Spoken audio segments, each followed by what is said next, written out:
Memory gland. આજે આપણે ભણીશું mammary gland. Mammary gland extend of the breast. હવે મેમરી ગ્લેન્ડ આપણે ભણવા વિશે તો આપણે પહેલાં જોઈએ તો મેમરી ગ્લેન્ડ શું છે. મેમરી ગ્લેન્ડ એક મોડિફાઈડ સ્વેટ ગ્લેન્ડ છે. એ ક્યાંથી ચાલુ થાય તે મેમરી ગ્લેન્ડ ચાલુ થાય છે બીજી રીતથી ક્યાં સુધી છઠ્ઠી રીત સુધી મેમરી ગ્લેન્ડ જોવા મળે છે. Started from the second rib and extended to the six rib. હવે આપણે મેમરી ગ્લેન્ડમાં extend of the mammary gland breast આપણે જોઈએ તો આપણે મેમરી ગ્લેન્ડમાં આપણે 4 ક્વાડ્રેન્ટ હોય છે. એક તો અપર મીડિયલ, પછી લોઅર મીડિયલ, પછી અપર લેટરલ અને લોઅર લેટરલ. હવે આ જે છે એ આપણે એક્ઝિલરી ટેલ કહેવામાં આવે છે. હવે આપણે ડાયાગ્રામની નીચે લખી નાખશું available diagram of the extend of the breast. હવે એના કન્ટેન્ટ જે આપણે અહીંયા ઉપર લખ્યા હતા એ જ આપણે નીચે લખી નાખવાના. Axillary tail, upper lateral, upper medial, lower lateral અને lower medial, modified sweat gland અને started from second rib and the extend to the six rib. હવે એક્ઝિલરી ટેલમાં આપણે જોઈએ તો પહેલાં તો આ એક ફોરામેન ઓફ લેંગર છે અને એની ફરતે આ જે રિંગ જેવું છે એ ફોરામેન ઓફ લેંગર અને એક્ઝિલરી ટેલ. હવે આ આપણે વચ્ચેનો ભાગ છે નિપલ અને એની ફરતે આ બ્લેક જે ડોટેડ કરેલું છે એ એરિયોલા છે. એ ડાર્ક ને બ્રાઉન હોય છે. એ વધારે ટચ એન્ડ સેન્સિટિવ હોય છે. જ્યારે એ ટચ એન્ડ સેન્સિટિવ હોય છે, જ્યારે કોઈ આપણે એને અડે છે તો એના ઉપર જે બાળક હોય છે તેને ટચ કરે છે તો એના ઉપર સિક્રિશન થાય છે અને બ્રેઇન સુધી તે ટચને સેન્સેશન પોગાડે છે અને તે મિલ્કનું સિક્રિશન કરે છે. અને આગળની ડાયાગ્રામ મુજબ જેમાં available diagram of extend of breast લખ્યું એમાં જ આની નીચે આ લખી અને આના કન્ટેન આપણે એક્ઝિલરી ટેલ છે, ફોરામેન ઓફ લેંગર, એરિયોલા અને નિપલ લખી નાખવાનું. પછી આપણે થર્ડ પોર્શન આવે છે આ. એમાં આપણે આ જોવા મળે છે ડક્ટ, સાઇનસ અને એલ્વોલી. ડક્ટ, સાઇનસ અને એલ્વોલી. હવે એની ફરતે જો આ હોય છે એસિનાઈ સેલ હોય છે અને આ એક લોબ છે. આખું જે છે એ એક લોબ છે.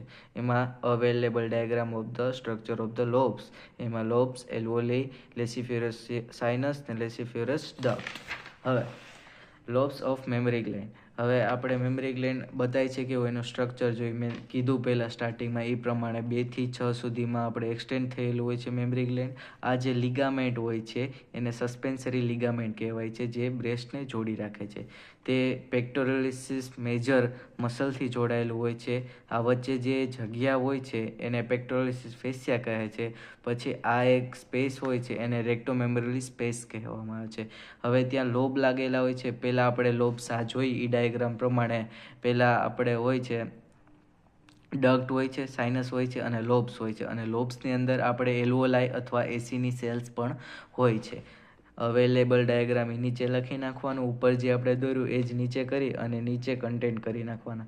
કન્ટેન્ટમાં આપણે જે અહીંયા બધું લખ્યું છે એ બધી જ વસ્તુ અહીંયા નીચે લખવાની. સસ્પેન્સરી ligament, પેક્ટોરલિસ minor, એલ્વોલી એસિની, લેક્ટિફેરસ sinus, લેક્ટિફેરસ ducts, પેક્ટોરલિસ ફેસિયા, રેક્ટોમેમરી space અને લોબ્સ.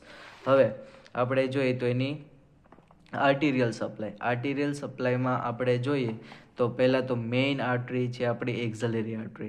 અને આ બ્રેસ્ટનું આપણે જે જોયું પહેલાં એ જ પ્રમાણે એમાંથી આપણે 3 નાની આર્ટરીઓસ નીકળે છે. એમાં એક સુપેરિયર થોરેસિક આર્ટરી, પછી એક્રોમિયર થોરેસિક આર્ટરી અને લેટરલ થોરેસિક આર્ટરી. અને જે આ નાની નાની આર્ટરીઓસ છે એને પરફોરેટિંગ ઇન્ટરનલ થોરેસિક આર્ટરી કહેવામાં આવે છે. અને આ available diagram of the arterial supply of the breast અને નીચે કન્ટેન કરી નાખવાની. જે અહીંયા આર્ટરીઝ લખી એનો કન્ટેન આપણે નીચે લખી નાખવાનો. હવે લિમ્ફેટિક સપ્લાય. હવે બ્રેસ્ટનો લિમ્ફેટિક સપ્લાય આપણે જોઈએ તો એમાં પહેલાં તો આપણે બ્રેસ્ટની આ ડાયાગ્રામ દોરી અને પછી એક અહીંયા કરી નાખવાની, એક લિમ્ફ કરી નાખવાનો એ ઇન્ટરનલ મેમરી લિમ્ફ નોડ. પછી આ ક્લેવિકલ છે. ક્લેવિકલની ઉપર હોય એટલે સુપ્રા, ઉપરની બાજુ એટલે સુપ્રા. બધી બાજુ જોવાનું કે જ્યાં ઉપરની બાજુ હોય એને સુપ્રા કહેવામાં આવે છે. એટલે કે સુપ્રા ક્લેવિક્યુલર લિમ્ફ અને નીચે છે એ એબિકલ લિમ્ફ નોડ.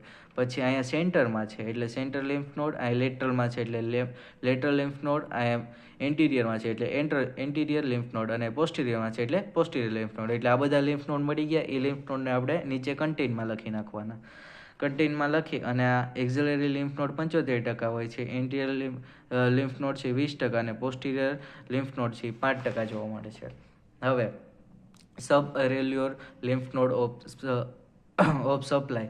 એમાં આપણે જોઈએ તો આ જે છે એ એક્ઝિલરી એન્ટેરિયર લિમ્ફ નોડ છે અને આ સબ એરિયુલર લિમ્ફ નોડ સ્પેસ છે. એના કન્ટેન આપણે નીચે લખી નાખવાના. અને છેલ્લે લાસ્ટમાં જોઈએ તો histology slide of the mammary gland. Histology આપણે એની જોઈએ તો એક રેસ્ટિંગ ફેઝ હોય છે અને એક લેક્ટિંગ ફેઝ હોય છે. આ આપણી હિસ્ટોલોજીની સ્લાઇડમાં આપણે જોઈએ તો આપણે મેમરી ગ્લેન્ડ આ ટાઈપનું દેખાય છે. એમાં જે કનેક્ટિવ ટીસ્યુ છે, પછી આ એડિપોઝ ટીસ્યુ, પછી આ ડક્ટ, મેમરી ગ્લેન્ડ, એલ્વોલાઈ, ડક્ટ અને આ રીતનું છે.